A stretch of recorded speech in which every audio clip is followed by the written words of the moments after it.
Can you also expand on child victims of these traffickers? Sure. What parts? Just what is the recruitment process like? The grooming process, is it similar to recruiting a minor? Okay, so recruiting a minor is a little bit different.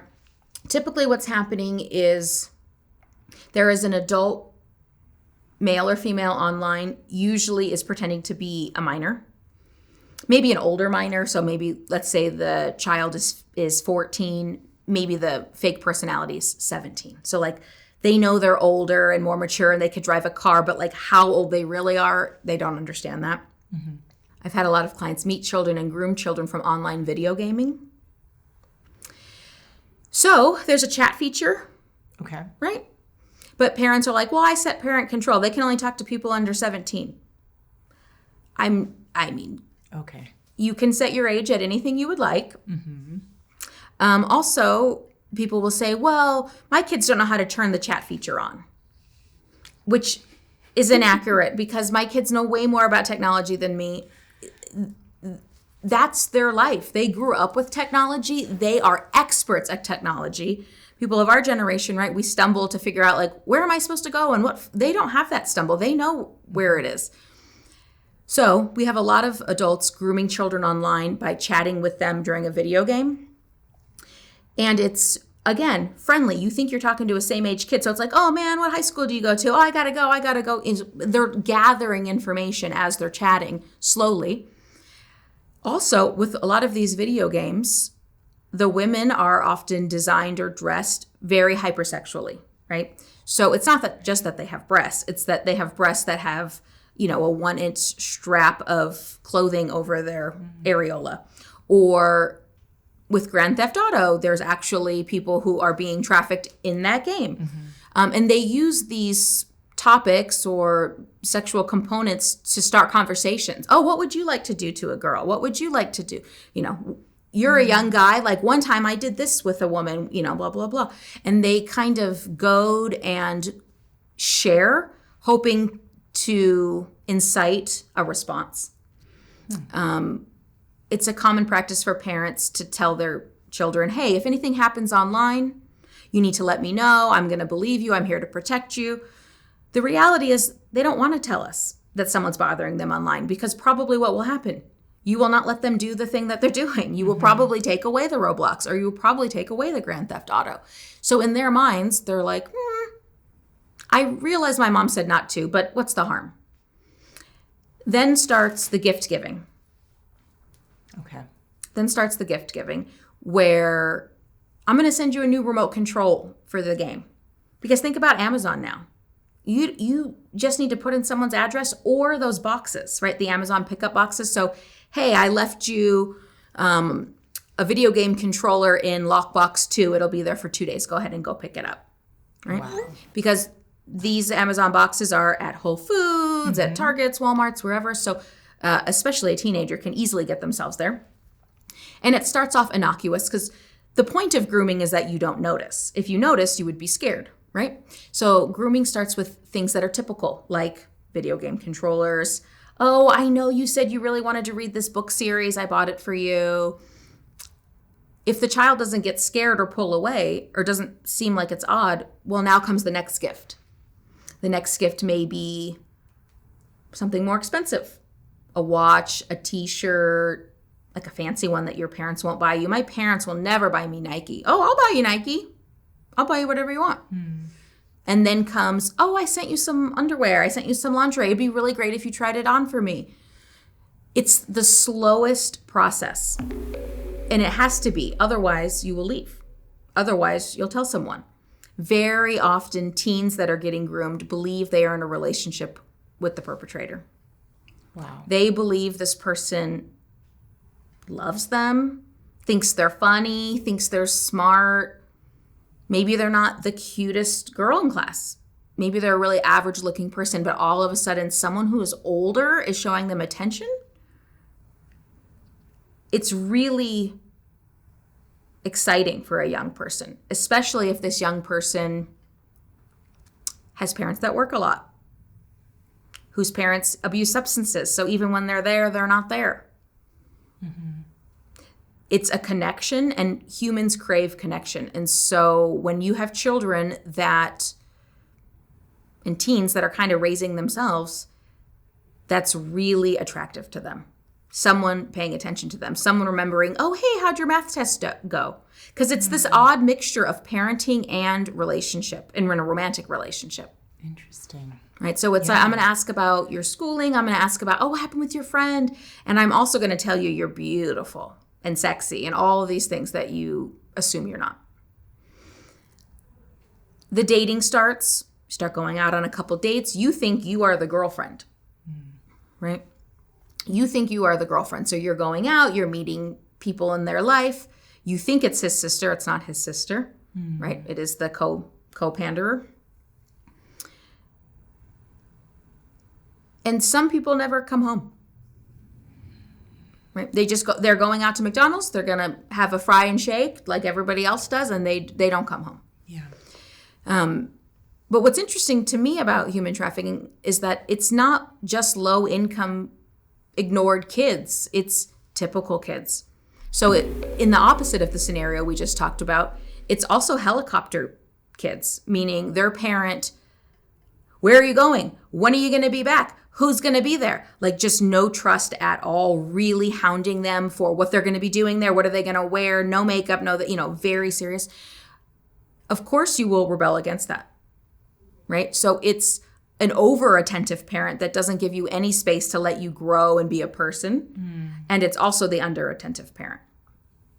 There's a fine line in there of letting someone grow and support them and also letting them make mistakes. And that's difficult to navigate as a parent. Absolutely. Yeah. So I think a lot of people assume, well, it wouldn't be my kid. Right.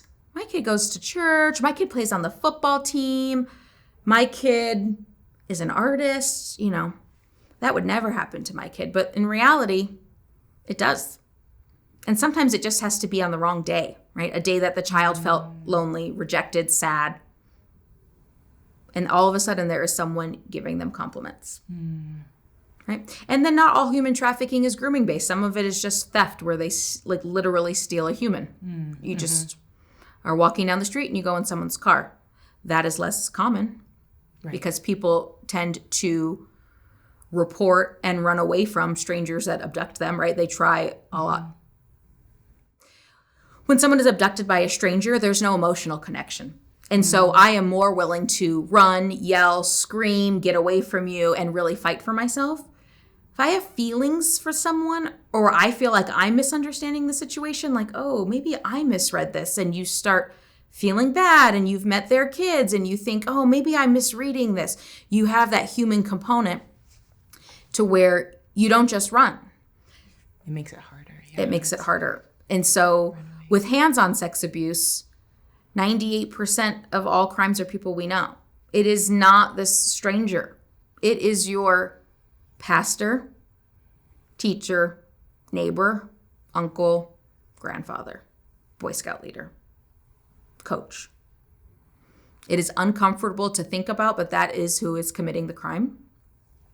People very rarely offend strangers because they realize the risk factor, right?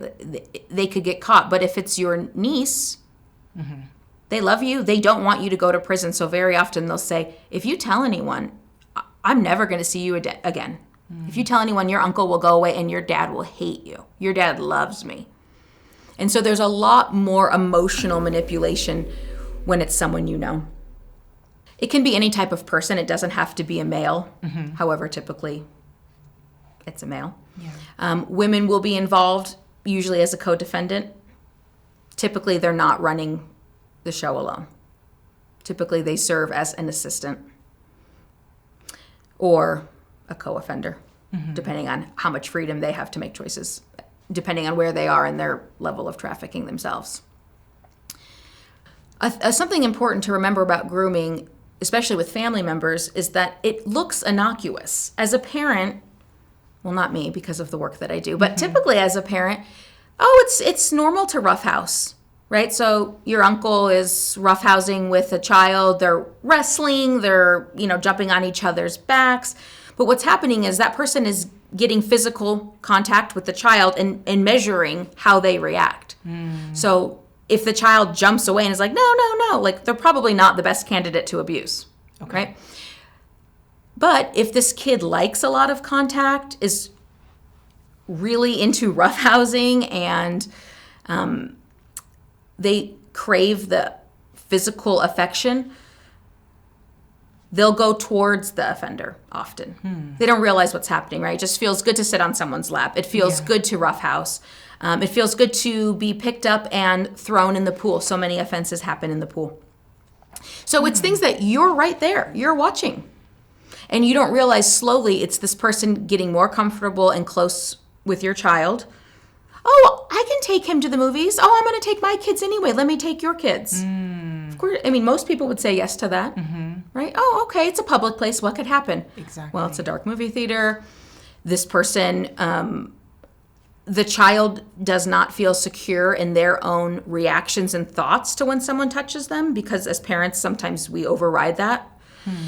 For example, we'll say to a child, well, go give your auntie a hug for that present. Instead of saying, hey, it's important you say thank you, make sure you say thank you to so-and-so. They say, go put your body on their body. Or, oh, I'm so sad, you're not going to give auntie a hug today. Guilting. So guilting the child into feeling like, oh, I should let people touch me, and this is appropriate, and this is okay. They learn to stop listening to their own body cues and instincts. This is similar to like you have to finish your plate of food.